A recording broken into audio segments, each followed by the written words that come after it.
Surya Paloh sebelumnya sudah di tanda kutip dikunci lah sama orang-orang Nasdem dan di koalisi 01 ya. Kalau bagaimanapun jangan sampai nyebrang lah ya. Iya, dipuji-puji Surya Paloh gitu dan ada pesan, saya membawa pesan Pak Jokowi bahwa pemerintahan selanjutnya masih membutuhkan Nasdem. Nah, yang nggak konsisten itu sudah jelas. Bintang ya kan? Mercy. Ya, Demokrat. Oh, iya. Demokrat yang kalau kita lihat akhirnya AHY pun Masuk. Bahwa pemilu ini secara ini tidak ada legitimasinya karena ada kecurangan itu gitu ya, dan yang memang yang terakhir ini adalah untuk membatalkan atau mendiskualifikasi Gibran.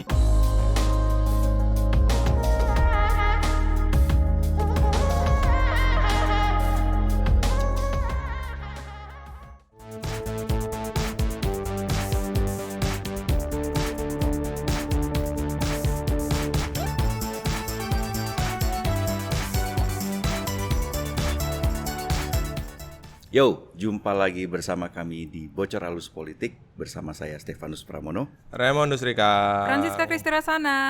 Hai. Baru di kaos. kaosnya baru. Unyu ya. Unyu. Ngomong-ngomong desainernya ini teman kita. Aisyah. Siapa? Perlu di-mention ya? Aisyah. Wartawan Tempo juga.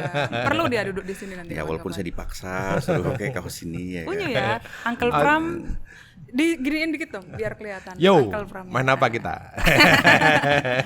Kurang ajar mereka ini. Husein belum ada ya? Ya. Husein kemana? Lagi ke Ukraina dia. Ukraina. Perang ya? Liputan perang. Jualan kaos. Jualan kaos di sana. Silakan menikmati sih, nanti hati kena mortir. jangan sampai kena peluru gitu ya dan macam-macam. Ya pokoknya baliklah supaya ini kita butuh orang jualan kaos lagi. Jadi Husein harus segera balik. Nah, sebelum mulai ada pengumuman. Nah, kita akan ada challenge untuk nanti penonton membuat video yang berdurasi maksimal 3 menit. Nah, videonya ini apa? Nanti impersonate kami berempat ya. Ada gue, ada Rikang, ada Pram, ada Husein juga. Videonya bebas, sekreatif mungkin dan nanti akan difilter atau diseleksi oleh teman-teman yang ada di tim Bocor Halus Politik gitu. Nah, ada hadiahnya nggak? Ada dong hadiahnya, kaos dan Bocor Halus. Gitu.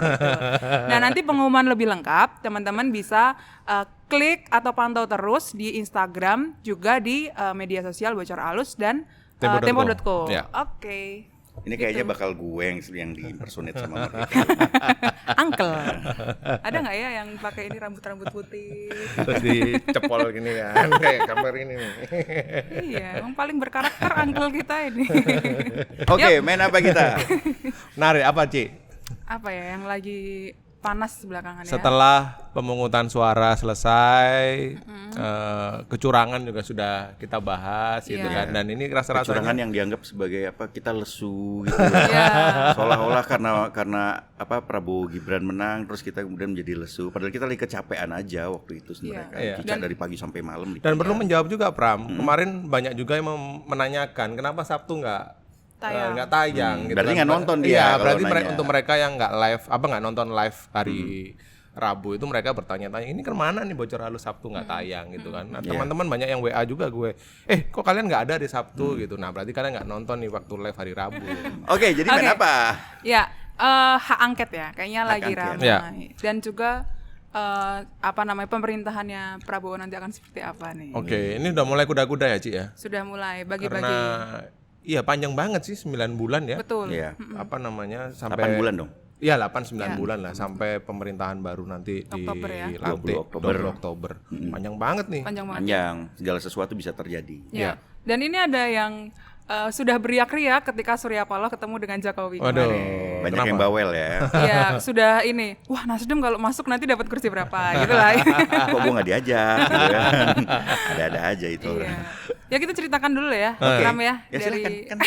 Saudara Cica yang punya. Apa infonya, Ci? Dulu dong, Kang. Apa infonya, Ci? Ayo Iya. bocorin. Oke, jadi pertemuan Jokowi dan Surya Paloh gitu ya. Ini terjadi ketika hari Minggu, beberapa hari setelah pencoblosan. Surya Paloh ketika itu dengan orang-orang dekatnya sedang berlibur di pulau pribadinya dia ya, di Pulau Seribu begitu. Nah, tiba-tiba ada telepon masuk dari seseorang dari istana. Siapa itu? seorang protokoler. Jangan mantan rektor juga. Kawannya Rikang ya.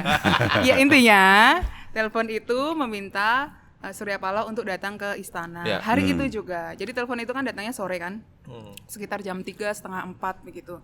Kemudian Surya Paloh datang ke istana sekitar jam 6 sore gitu. Naik apa itu? Naik heli dari Naik heli. pulau. Jadi heli itu sudah standby di Pulau Seribu gitu Kang Pram. Lalu naik heli, turunlah di salah satu helipad ya di hotel di Jakarta Pusat. Kemudian Surya Paloh ke istana gitu, naik mobil ya, naik mobil yang tidak biasa dia gunakan sehari-hari gitu. Nah kemudian ada pertemuan sekitar 1 jam sambil makan bakso, makan malam bakso gitu ya. Oh berarti ini juga ya kode ya? Iya. Sebelumnya kan diajak makan bakso juga gitu, terus sekarang juga Surya Paloh diajak makan bakso. Ya. Kan dengan Prabowo juga makan bakso ya. Ya. Nah dalam pertemuan itu kemudian Surya Paloh ditanyalah oleh Jokowi ya, atau Jokowi memberikan semacam apa ya namanya masukan. Masukan tuh pertanyaan, piye kabare gitu. Ya. Enak zaman kuto gitu ya. Intinya Terus? Mereka kan kalau berdua berbicara itu selalu membicarakan hal yang makro ya gitu, tidak menyentuh hal-hal teknis. Tapi inti pembicaranya adalah Jokowi mengatakan kalau demi bangsa dan negara dan demi kepentingan negara bersama gitu ya. Alangkah lebih baiknya jika partai-partai politik ini juga bersama-sama dengan pemerintahan selanjutnya seperti ketika Jokowi memerintah 2019. Itu kan partai-partai politik digandeng semua kan gitu. Nah, ini untuk itu tadi keberlanjutan dan untuk kebaikan semuanya gitu. Nah, Surya Paloh sebelumnya sudah tanda kutip dikunci lah sama orang-orang Nasdem dan di koalisi 01 ya. Kalau bagaimanapun jangan sampai nyebrang lah ya. Ya, paling tidak sampai Oktober sikap 01 tetap dalam posisi melawan gitu. Melawan melalui hak angket dan kecurangan-kecurangan itu dibawa ke MK gitu kan. Nah, kemudian disampaikanlah Surya Paloh hasil dari pembicaraan dengan koalisi 01 itu Kepada Jokowi. Kepada Jokowi bahwa sikap 01 seperti ini gitu. Sikap 01 seperti ini gitu kan. Nah, kemudian Surya Paloh juga selain ngomongin soal koalisi itu, Surya Paloh juga bertanya kepada Jokowi tentang Partai Golkar. Kenapa gitu ya. Partai Golkar? Karena Partai Golkar ini ternyata kenaikan suaranya kan besar ya, Iya. Pram, Kang. Ya, Dan menurut hasil hitung cepat sejauh ini posisi kedua ya, Pram? Posisi kedua, Ya, 14-15% ya, PDIP, di bawah PDIP. ya. PDIP Ya. yang jeblok 16 ya. Ya. betul, dan itu banyak menggerus ternyata. Menggerus suara siapa? Suara caleg dan partai di Iya. koalisi-koalisi dan di partai di koalisi lain gitu. Wah, ini menarik nih. Iya. Menarik ya soal Golkar ini. Mau Iya. kita bahas sekarang atau nanti Nanti di aja belakang? dulu. Nanti di belakang ya. Nanti dulu. Gue kayaknya juga dengar informasi nih ada yang ingin mencaplok Golkar. Menjadi ketua? Siapa itu? Nanti kita bahas di belakang. Ya, Oke. tapi menarik karena Surya Paloh menjadi sangat wajar curhat soal suara Nasdem karena mereka kan sejak awal adalah partai yang pertama kali nih mengumumkan capresnya, Ya. Anies begitu kan. Dan pada waktu itu berbagai survei dan termasuk analisis kita beberapa kali dalam episode itu, kotel efek atau efek ekor jas dari pencalonan Anies itu pasti akan ke Nasdem gitu kan, Iya, ya kan. Tapi ternyata setelah pemilihan 14 Februari lalu ya suaranya begitu gitu. Iya, iya, iya. Iya, Nggak ada iya. kotel efek ya. Iya, iya, iya. Ya, oke. Tidak sebanyak PKB ya. Iya. PKB justru naik besar ya. Drastis ya. kenaikannya. Cukup lumayan lah ya. Cukup lumayan dan menjadi posisinya keempat sekarang. Ya. Jadi memang targetnya Caimin ini berhasil ya. Iya. Selain Satu nongol dulu di Iya, di kotak suara, kertas ya suara. kan? Kertas suara kedua, dengan begitu suara partainya naik. Iya. Caimin, It's your time kalau it's kata your Hussein. time. Memang Anda itu kancil sejati. Top. Hebat lu, kita harus memuji dong. Iya. Ya kan? Benar udah tampil gitu. Oke, ada soalnya yang pengen tampil juga di surat suara tapi gagal ya. Siapakah itu? Itu yang mau ngasih, yang sudah ngasih bunga. Oh. Ngasih Bunganya cek- salah lagi. Bunganya salah lagi. Cek Yuk, aja di edisi BAP sebelum-sebelumnya. Oke, kita udah ngelantur mana-mana, lanjut lagi. Itu setelah Apa pertanyaannya? pertemuannya. Kan sudah pertanyaan. Oke, itu kan Oh. tadi pertemuan ya. Iya. Curhat posisi Nasdem tadi. Iya. Berarti tidak ada hasil apapun dalam pertemuan itu. Ya, jadi pertemuan Surya Paloh dan Jokowi itu diakhiri dengan pernyataan Surya Paloh bahwa kami menunggu rekapitulasi hasil dari KPU gitu ya, dan sebelumnya juga Surya Paloh kan sudah bertemu Anies begitu ya, dan anggota-anggota koalisi yang lain, dan menyatakan akan mengawal hak angket atau apapun keputusan koalisi sampai Oktober nanti. Nah, sebetulnya jembatan Jokowi terhadap Surya Paloh ini kan background-nya dari tanggal 14 malam ketika pencoblosan ya. Jokowi mengundanglah Prabowo, Gibran, kemudian ada satu lagi Pratikno gitu ya, yang saat itu juga setelah acara di Istora ya, karena kan mereka melakukan selebrasi kan di Istora gitu. Dan itu pertemuan kedua hari itu kan. Hari itu pertemuan kedua Karena dengan yang Prabowo. paginya, Betul. setelah penghitungan suara mulai quick count itu kan Prabowo ketemu juga dengan Jokowi kan. Betul, Informasi Jokowi yang sudah memanggil kita dapat ya. Jokowi memanggil Prabowo ya sore hari. Nah, malamnya setelah hajatan di Istora, kemudian Jokowi memanggil untuk yang kedua kalinya. Oke, waktu itu adalah baru saja selesai pemungutan suara dan juga kemudian ada quick count. Iya, betul. Dan setelah itu Prabowo dipanggil dan yang informasi yang gue dapetin adalah bahwa Prabowo ini diminta untuk mengamankan. Ya. Mengamankan sampai KPU mengumumkan hasil rekapitulasi suara nasional ya. Nah, kenapa kemudian harus diamankan dari awal? Kenapa mereka tidak larut dalam kemenangan dulu ya, tapi kok mengamankan? Karena ada kekhawatiran, Pram. Nah, ini kan suara 01 dan 03 ini secara Parlemen kan sekarang mendominasi ya, Kang Mendominasi. ya. Lebih dari 50% kan, PKB, P3, PDIP, Nasdem dan PKS begitu kan. Dengan nyebrangnya satu partai saja, hak angket itu tidak akan bisa running dengan mulus, gitu ya. Dan message-nya atau pesannya Jokowi kepada Prabowo, kepada Gibran waktu itu adalah mencoba untuk membuka komunikasi dengan partai-partai politik, juga dengan tokoh-tokoh kunci. Makanya besoknya kemudian beberapa hari setelahnya Prabowo bertemu dengan SBY di Pacitan begitu. Dan kalau kita melihat sebenarnya kalau memang pemilunya berjalan lurus-lurus aja gitu ya, harusnya tidak perlu ada pengamanan apapun. Karena ini Pram, gue dapat info juga terkait dengan pertemuan Surya Paloh dan Jokowi. Jokowi sudah menghitung next-nya ini akan terjadi apa.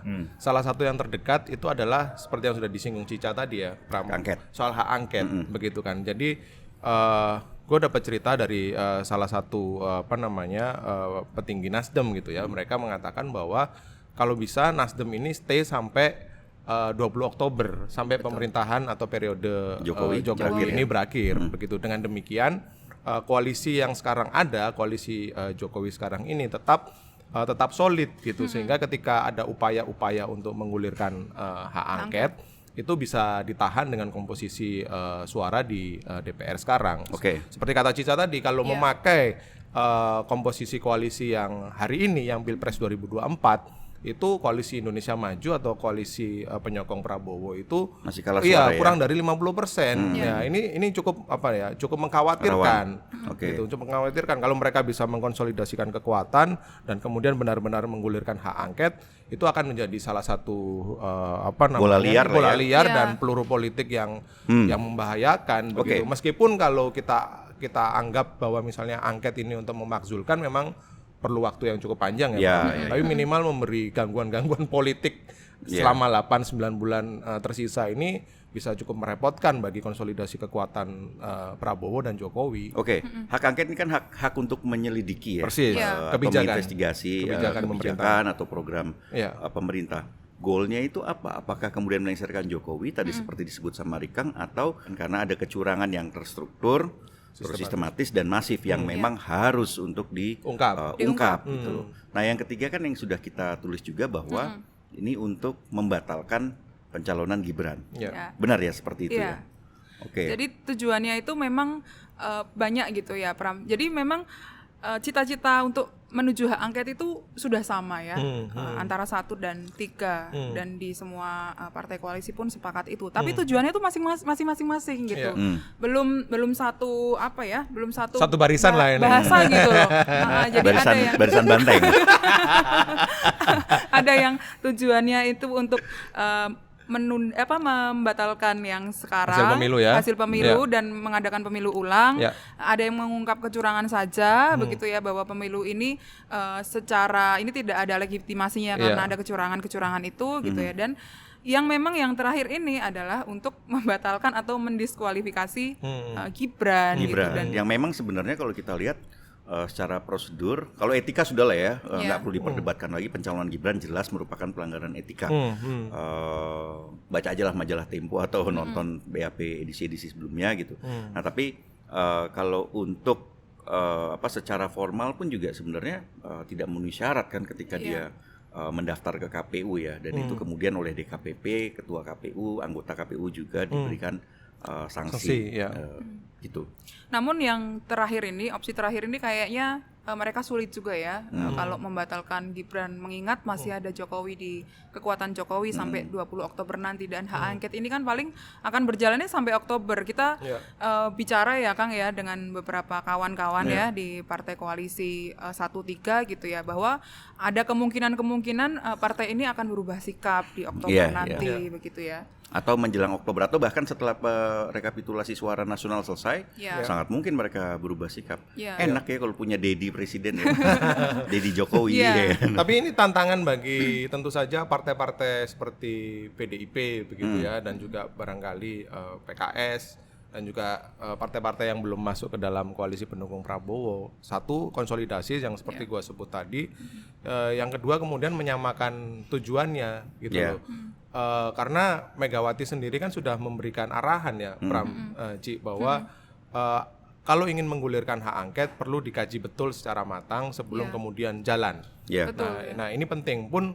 Ganjar juga sudah mengatakan kan secara publik bahwa perlu ada pengguliran hak angket untuk menyelidiki berbagai kecurangan pelaksanaan pemilu yang terstruktur, sistematis dan masif. Nah sejauh ini kan baru PDIP nih yang vokal dan firm secara terbuka ingin menggulirkan hak angket. Nah ini kalau dari segi komposisi suara masih perlu tambahan nih pasukan. Maka tadi informasi dari Cica benar bahwa 01 dan 03 ini perlu sedang dan berupaya melakukan konsolidasi dan komunikasi. Bagaimana nanti mereka nyambung untuk membentuk dan mendorong hak angket ini agar bisa bergulir di DPR. Gitu. Betul. Selain ke Nasdem, ada nggak lobby ke partai lain? Opsi pertama memang Nasdem, karena Nasdem ini yang paling mungkin ditarik begitu ya. Nah ini menarik, ada satu peristiwa ya. Jadi kenapa paling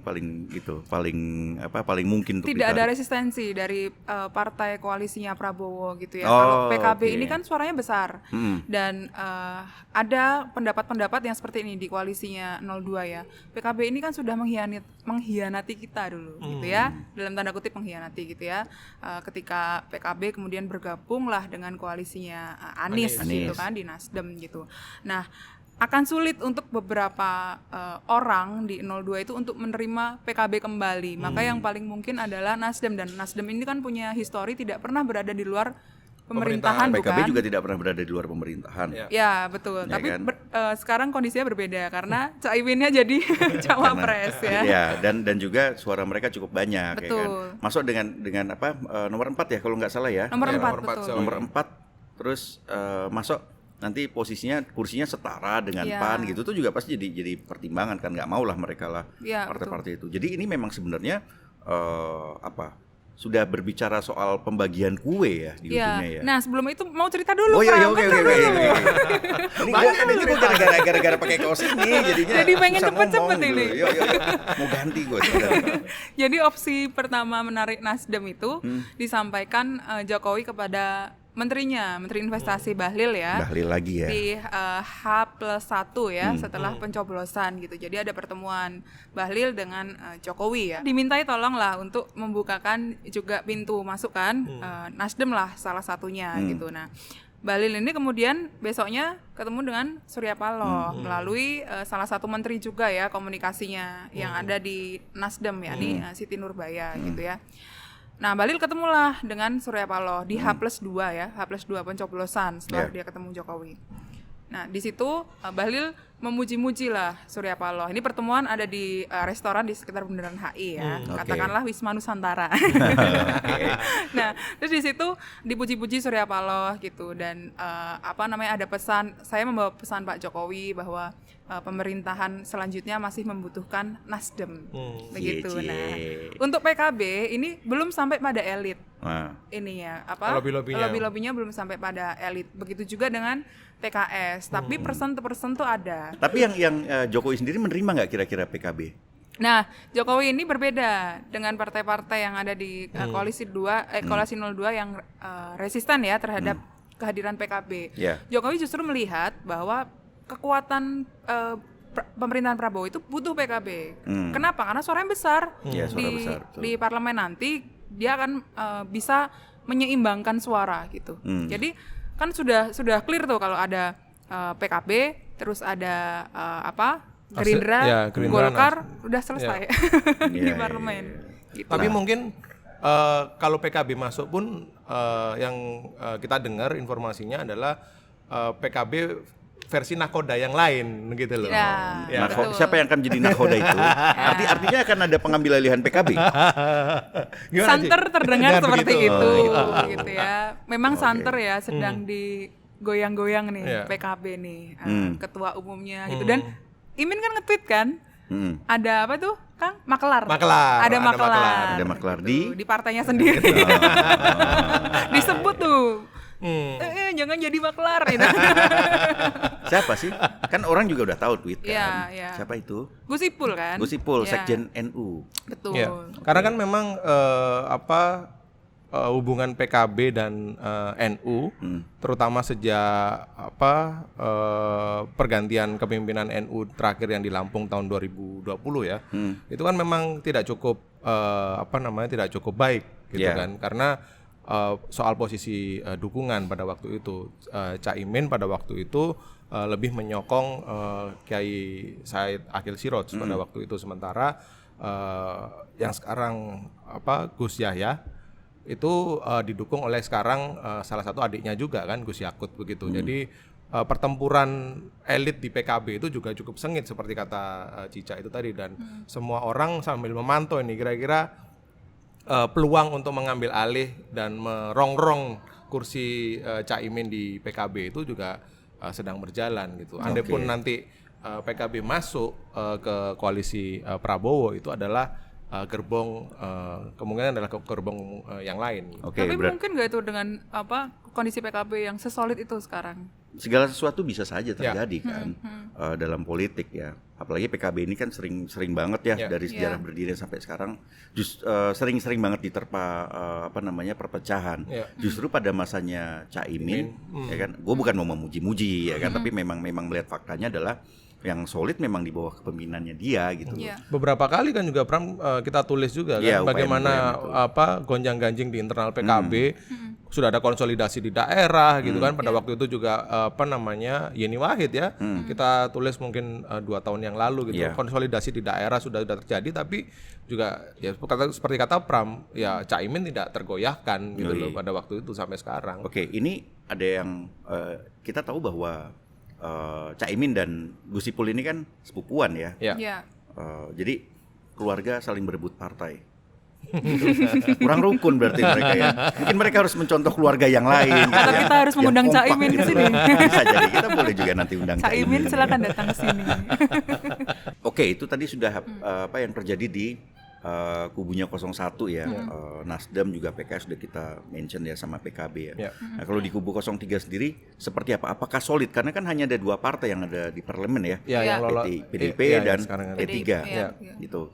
PDIP pasti solid lah kalau kemudian Megawati sudah menginstruksikan sudah menurunkan instruksi. Walaupun kemarin itu juga sebenarnya nggak solid PDIP waktu Pilpres. Jelas. Kita tahu sudah ada instruksi dari Megawati ketua umum, tapi kemudian yang di bawah Ya gitu deh, nggak ada banyak faktor juga, ya. kan, gitu loh.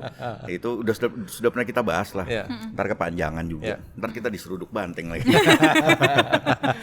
Oke, apa yang terjadi di kubunya 03? Silahkan Rika. Ya, jadi kan kalau di 03 ini seperti kata Pram, faktornya 2. PDIP dan P3 hari ini ya yang masih di parlemen gitu. PDIP udah pasti lolos. Nah, sekarang kita melihat bagaimana manuver atau arah gerakan dari P3 ini. Yang pertama kita dapat cerita dari salah satu elit atau petinggi P3 ya. Dia mengatakan dan bercerita kepada kita bahwa satu, mereka bersiap atau siap dengan posisi nanti harus berseberangan atau menjadi oposisi pemerintah, itu mereka siap. Tetapi per hari ini gitu, fokus mereka atau fokus internal P3 ini adalah bagaimana mengawal suara partai mereka itu atau partai Kabah ini, karena dalam hitung cepat berbagai lembaga survei P3 ini masih di angka sekitaran 3%, ya kan? 3%-an. Itu artinya apa? Mereka terancam tidak lolos ke parlemen atau ke DPR gitu. Nah, posisi mereka untuk mengamankan suara ini cukup menyita perhatian dan fokus para elit atau petinggi partainya gitu, sehingga mereka masih berpikir nih apakah nanti akan bergabung ke pemerintahan baru atau menjadi oposisi. Tapi sejauh ini ketika mereka ditanya apakah siap menjadi oposisi atau tidak, arahnya akan ke sana gitu.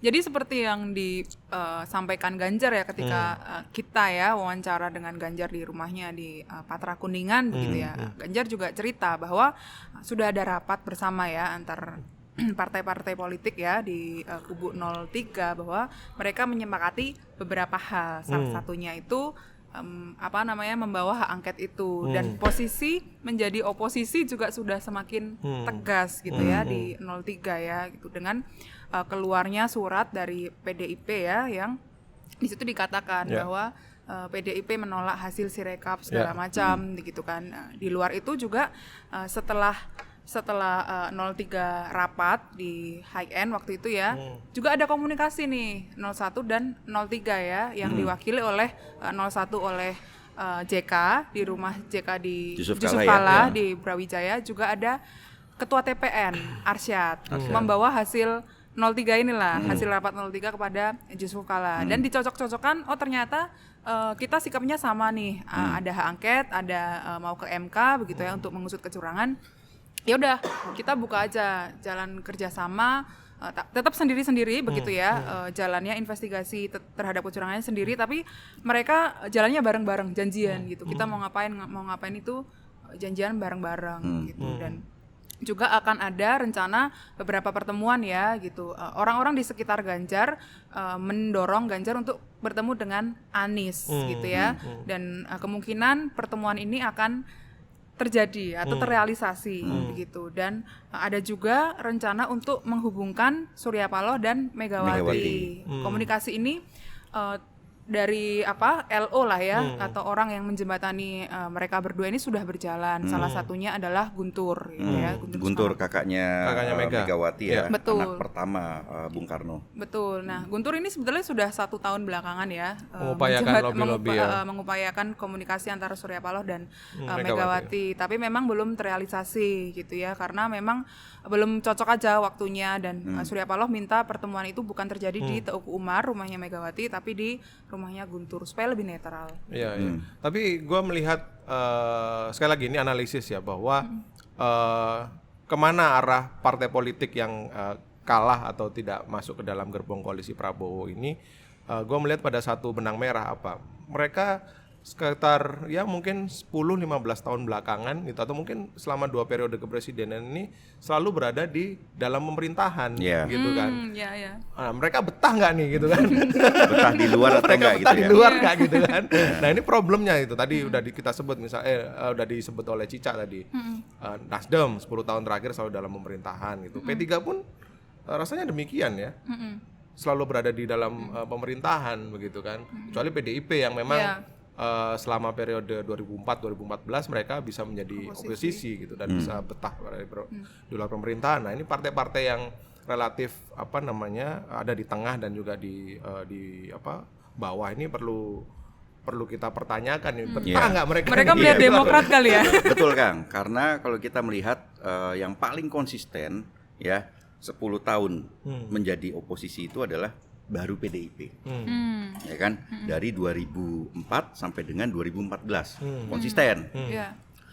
Yang sekarang calon partai yang kita bisa konsisten juga ini adalah sebenarnya PKS. PKS. Kita nunggu nih sampai Oktober nanti mereka akan beralih atau enggak. Masih ada 9 bulan nih masih ada beberapa bulan gitu. Nah, yang nggak konsisten itu sudah jelas. Bintang ya kan? Mercy. Ya, Demokrat. Demokrat yang kalau kita lihat akhirnya AHY pun masuk.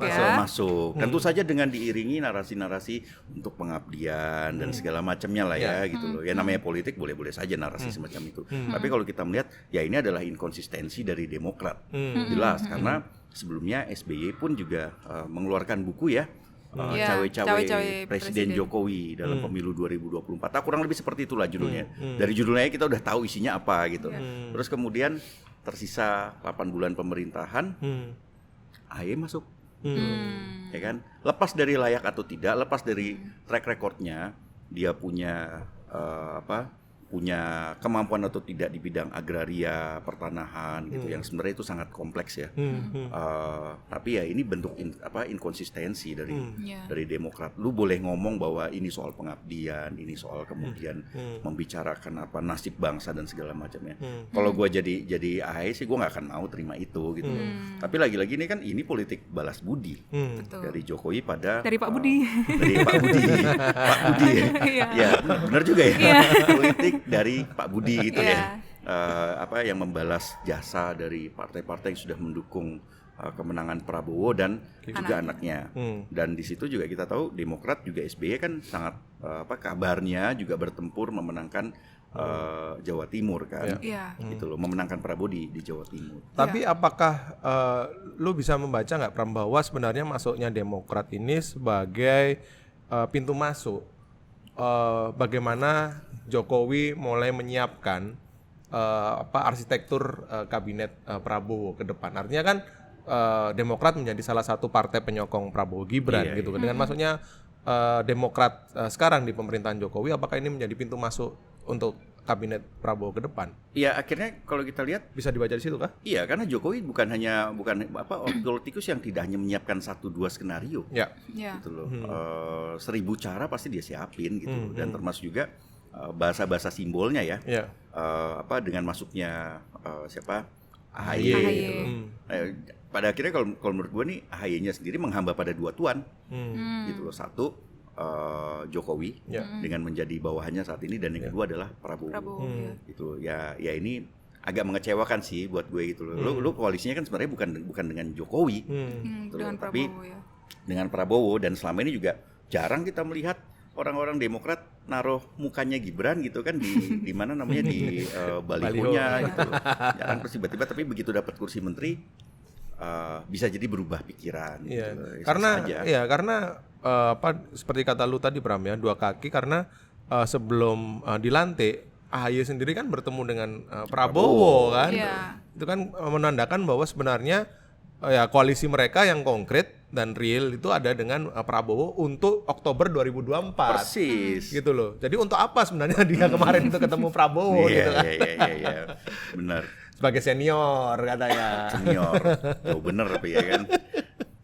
Tapi yang menarik masuknya AHY ya ke pemerintahannya Jokowi ini, sinyalnya sudah dilempar Jokowi ketika mereka bersepeda bersama di Jogja di akhir Januari. Ketika itu kan sudah ramai kan, Mahfud MD menyatakan akan mundur ya gitu, dan dicarikan tempat lah oleh Jokowi untuk AHY. Kenapa? Karena waktu itu AHY atau Demokrat saat itu yang memang sudah bekerja gitu ya untuk memenangkan Prabowo Gibran di Jawa Timur, dan maksimal gitu dengan hasil perolehan saat ini kan Prabowo Gibran menang 66% di Jawa Timur. Meskipun kan, itu bisa kita bedah lagi. Betul, ya. Apakah itu semata-mata faktor SBY dan Demokrat di Jawa Timur? Betul bahwa mereka atau Jawa Timur itu merupakan basis Demokrat dan SBY. Ya, tapi kita perlu melihat faktor yang lain. Banyak sekali faktornya. Kofifa Misalnya. Kofifa, minyak goreng, jangan lupa bansos gitu. Bantuan lembaga negara. Gitu kan. Jadi perlu dari lembaga mana itu kan? Coba disebut. Sudah kita sebut. Sudah. Tapi ingat nggak Kang, waktu Jokowi memanggil beberapa ketum partai ya, atau bertemu makan siang, makan malam dengan beberapa ketum partai di partai koalisinya Prabowo, itu kan Demokrat yang tidak diajak sama sekali makan kan waktu itu. Nah, ceritanya dari seorang petinggi ya di koalisi itu bilang bahwa kenapa dia tidak dipanggil ya karena sudah selesai, sudah bekerja gitu. Yang lain masih fokus pileg gitu. Nah, hitungannya Jawa Timur atau Demokrat ini sudah maksimal untuk memenangkan Prabowo Gibran saat itu. Ya, kalau kita lihat memang ini bagi-bagi kekuasaan, bagi-bagi kue memang selalu ada pada setiap pemerintahan. Tapi kalau kita lihat tersisa 8 bulan mau ngapain lagi sih gitu kan? Ya sudah lah, kalau menurut gue sih harusnya tidak perlu semacam ini bagi-bagi kekuasaan lagi gitu. Tinggal satu loh Pram yang di luar pemerintahan nih. Iya. Gila emang. Tapi ngomong-ngomong soal bagi-bagi kekuasaan ya, kemana-mana ini jadi. Gimana? Ada cerita dari beberapa petinggi partai ya. Ada cerita begini. Jadi setelah pencoblosan itu ada seorang menteri dan satu mantan menteri yang datang ke Jokowi, gitu ya. Nah, menterinya ini kayaknya adalah temannya Rikang. Temannya Rikang tuh Cica ini. Yang mantan menteri ini kalau lu suka gorengan lu pasti tahu. Nah, mereka berdua ini inilah ya bilang untuk saya siap mendukung pemerintahannya Prabowo gitu kan. Nah, sama Jokowi disuruh nyari jalan lain. Oh gitu, ditolak dong berarti. Nggak tahu ya bahasanya ditolak atau bukan. Ini karena satu, kan gimana? Enggak. Karena kan Jokowi itu tidak pernah menyampaikan secara eksplisit ya, iya enggak begitu. Tapi intinya dalam dalam pertemuan itu Jokowi menyampaikan merekomendasikan 4 nama kepada pemerintahan Prabowo nanti gitu ya. Satu di antaranya yang sudah kita sebut tadi ya, Bahlil begitu. Dan Oke. Tapi 2 menteri ini apa iya mereka bisa satu menteri dan satu bekas menteri. Artinya mereka ingin masuk kabinet lagi gitu kan? Penegasannya. Iya. Kan pengen membantu pemerintahannya Prabowo. Bohong lah kalau gitu. Ya, karena ini menteri yang sudah pernah kita omongin juga kan. Banyak menteri yang kita omongin. Banyak menteri, Pak. Ya menteri yang salah kirim bunga itulah ya kan, yang salah kirim bunga yang temannya Cica gitu, sekitar Monas gitu kan. Nah, ini ditolak pasti. Ya kalau gue jadi Jokowi gue pasti nolak lah. Ya kan? Pertama waktu muncul putusan MK 2 orang ini kan menjadi dalang gitu loh untuk penyerangan langsung pada Gibran gitu, dengan harapan satu di antara 2 orang ini bisa naik gitulah ya. Masuk kemudian sekarang lu mau minta jadi menteri di kabinetnya pemerintahan anak gue gitu kan. Pemerintahnya Prabowo bukan. Ya kan sama aja Prabowo bersama Gibran. Iya, betul. Oke. Tadi kita sudah sempat menyebut Golkar. Ya, Golkar yang suaranya nomor 2. Ya. Nomor 2. Apa kotel efeknya? Jelas nggak ada. Harusnya nggak ada, ya kan? Dan kalau kita lihat sosok Erlangga juga tidak sekuat itu. Elektabilitasnya tidak pernah lebih dari 4%. Ini angka ini udah gue tinggiin ya kan? Terus apa yang membuat Golkar ini naik gitu? Apa faktornya? Kang jawab Kang. Apa faktornya? Ada yang main-main kah? Karena ini kayaknya informasi yang gue dapat. Ya udah jawab sendiri Pak. Iya jawab sendiri. Nanya, lu jawab. Ini informasi yang gue dapat adalah Golkar ini menggerus suara bukan hanya Nasdem, Gerindra tapi juga Gerindra. Ya. Dan orang-orang Gerindra kabarnya juga marah sama Golkar. Nah, kenapa ini bisa terjadi? Kenapa Golkar suaranya naik? Ya. Jadi begini. Gimana? Jadi dari hasil obrolan kita ya, atau wawancara kita dengan beberapa narasumber yang mengetahui bagaimana Golkar bergerak gitu ya. Jadi Golkar ini memang dibantu oleh tangan-tangan istana. Kenapa? Tujuannya karena setelah Jokowi nanti lengser begitu kan, Jokowi ini ingin memegang partai gitu ya. Dan salah satu kita kan juga sudah ngomongnya pengen pensiun. ya kan? Kembali ke pensiun Solo. sebagai presiden. Solo. Kan pensiun sebagai presiden. Pensiun sebagai presiden kembali ke Solo, mengendalikan partai dari Solo. Iya, gitu bisa ya. aja. Tapi tidak pensiun sebagai politikus gitu Iya. ya. Betul kan. Susah ya kalau emang nafsunya untuk menjadi kingmaker gitu loh. Iya. Hasrat bukan nafsu, hasrat. Karena kan cuman Jokowi dan Habibie ya presiden yang tidak punya partai. Tidak, maksudnya bukan pemegang petinggi partai bukan gitu ketua ya. umum lah ya, bukan ketua umum partai. Dan ya kemudian ada keinginan itulah ya Jokowi mau masuk ke Golkar begitu ya. Dan ada dua cara sebetulnya antara Jokowi atau Gibran. Nah, Gibran kan kita sudah pernah singgung juga ya bahwa dia sudah disiapkan jaket berukuran L begitu kan, tapi kemudian tidak jadi dilantik gitu sebagai anggota partai Golkar gitu. Nah, kenapa kemudian Jokowi ingin Golkar begitu ya, atau Golkar mendekat ke Jokowi itu tadi karena memang suara Golkar ini kuat begitu ya. Nanti di parlemen pun dia hanya berselisih berapa persen tuh dengan PDIP, nggak ada 2% kalau di real count yang sekarang gitu. Dan Golkar ini bisa jadi apa ya, partai yang elit lah gitu untuk Sekarang belum elit emangnya? Gila, kalau Jokowi masuk ke partai lain gitu bakal gimana? lebih elit lah ya. Tapi jadi menarik karena tawaran ini artinya tawaran kedua ya, dalam arti sebelum ribut-ribut pencalonan Gibran kemarin itu kan sudah ada tawaran dari Gerindra juga kan, Pram? Iya.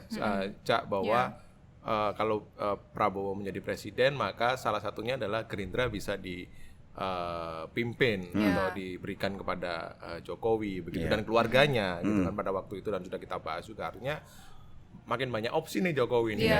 Enak ya. Ada Golkar. Iya. Tapi gue yakin PSI juga. gimana PSI? PSI. Ini yang sebenarnya juga bikin Jokowi pusing juga kan. Iya. Nggak nyampe 3% ya kalau nggak salah ya sampai sekarang. Dan kabarnya juga ya kan kita lihat juga sudah pernah kita ungkap lah ya soal PSI ini ya. Bagaimana spanduk mereka, baliho mereka ada di mana-mana, tapi katanya ya jeblok-jeblok juga gitu. Iya, dan informasi dari beberapa petinggi partai juga yang kita ngobrol ya, Kang ya, Pak Pram dengan mereka gitu. Jokowi ini sudah melepaskan lah PSI begitu, dalam arti PSI ini tidak lagi diusahakan untuk kemudian masuk ke parlemen setelah pencoblosan gitu, karena juga ada beberapa desakan ya dari partai koalisi 02 ya, kalau masa diambil semua gitu loh, udah cawapres gitu kan, masa PSI juga mau masuk gitu, karena kan kalau PSI masuk juga akan akhirnya menggerogoti perolehan kursi di beberapa partai begitu kan, dan yang paling sensitif dari partai-partai ini kan kursi cuy. Iya. Wamen aja cukup sebenarnya ya. Nanti kan bisa ditambahin lagi itu wamen. Kan ada menteri muda juga nanti. Menteri muda ya. Kayaknya ya. Iya. Nanti dia akan nge-tweet lagi seperti sebelumnya kan, selamat pagi gitu loh. Prabowo Gibran gitu kan. Belum lagi nanti kalau Kaisang sekolah ya kan kita nggak tahu. Kayak Rikang mungkin dia mau sekolah ke luar negeri kan. Iya, mau kabur dia. Kan ini kemungkinan aja, kemungkinan. Oke, rasanya udah cukup ya, bocoran kita udah cukup banyak. Kita akan terus kembali pada pemirsa, menyajikan berbagai informasi yang terpercaya dan terverifikasi. Saksikan terus Bocor Alus Politik di youtube tempo.co, dan kalian bisa dengerin juga di Spotify Bocor Alus Politik. Sampai jumpa.